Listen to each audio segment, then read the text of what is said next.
নমস্কার বন্ধুরা, welcome back to my channel. আজ আমি চলে এসেছি আবার একটা রেসিপি নিয়ে। আজ আমি বাড়িতে বানিয়েছিলাম আম মিষ্টি, তাই এটা আমি আপনাদের সাথে শেয়ার করলাম। যদি ভালো লাগে তাহলে অবশ্যই একটা লাইক করবেন। তাহলে আসুন দেখে নিন কিভাবে বানিয়েছি। আমি 4 পিস আম নিয়ে নিয়েছি, খোসাটা ছাড়িয়ে নিয়েছি। এবার এগুলো আমি গ্রেট করে নেব। আমগুলো সব গ্রেট করা হয়ে গেছে। এবার একটা পাত্র নিলাম, একটা পরিষ্কার ন্যাকড়া নিলাম। এবার এই ন্যাকড়ার মধ্যে গ্রেট করা আমগুলো রেখে দিলাম। এবার আমি আম থেকে রসটা বের করে নেব। রসটা বের করে নিয়েছি। এবার আমি এটা সাইডে রেখে দেব। 300 গ্রাম আমি ছানা নিয়ে নিয়েছি জল ঝরিয়ে। এবার এটা আমি হাতে করে কয়েক মিনিট ধরে চটকিয়ে নেব। হাতের তালুর সাহায্যে আমি আরও 2-3 মিনিট মতো ছানাটা এভাবে মেখে নেব। এবার এর মধ্যে 2 চামচ সুজি ও 2 চামচ ময়দা দিয়ে ভালোভাবে ছানার সাথে মিশিয়ে আরও 3 থেকে 4 মিনিট মতো মাখিয়ে নেব আমি।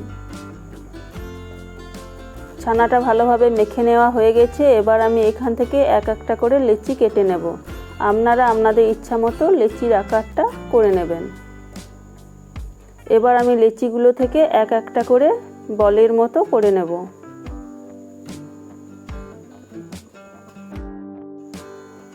সবকটি মিষ্টি বানানো হয়ে গেছে। আমি ওভেনে একটা কড়াই বসিয়ে দিয়েছি। এর মধ্যে 1 বাটি গুঁড়ো চিনি দিয়ে দিলাম। আপনারা গোটা চিনি ইউজ করতে পারেন। এবার এর মধ্যে 3 বাটি জল দিয়ে দেব।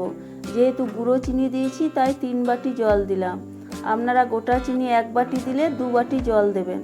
এবার জলটা ফুটিয়ে নেব। এবার এর মধ্যে আমের রসটা দিয়ে দিলাম। একবার নাড়াচাড়া করে নিলাম। কয়েকটা এলাচ 2 ভাগ করে নিয়েছি, এগুলো দিয়ে দিলাম। এবার ফুটিয়ে নেব। এবার 1 চামচ মতো ফুড কালার দিয়ে দিলাম, তাহলে দেখতে মিষ্টিগুলো খুব সুন্দর লাগবে। এবার একবার হাতার সাহায্যে নাড়াচাড়া করে নিলাম। এবার মিষ্টিগুলো বানিয়ে রেখেছিলাম, এগুলো এর মধ্যে দিয়ে দিলাম এক একটা করে। এবার হাতার পিছন দিক করে রসটা একটুকু এভাবে নাড়াচাড়া করে নেব, তাহলে মিষ্টিগুলো তল উপর হয়ে যাবে। ডাইরেক্ট হাতার সাহায্যে মিষ্টিগুলো ওলট পালট করলে মিষ্টিগুলো ভেঙে যাওয়ার সম্ভাবনা আছে। এবার আমি কিছুক্ষণ ফুটতে দিয়ে দেব। আবার একবার হাতার পিছন করে একবার এভাবে নাড়াচাড়া করে নেব, তাহলে মিষ্টিগুলো আবার তল উপর হয়ে যাবে।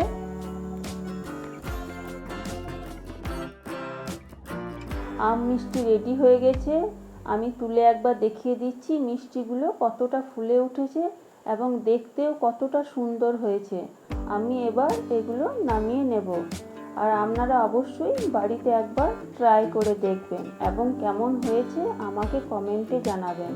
আর আমার রেসিপি যদি আপনাদের ভালো লেগে থাকে তাহলে অবশ্যই লাইক, কমেন্ট ও শেয়ার করবেন এবং নতুন নতুন ভিডিও পাওয়ার জন্য চ্যানেলটাকে সাবস্ক্রাইব করার অনুরোধ থাকলো। তাহলে আবার দেখা হচ্ছে নেক্সট ভিডিওতে।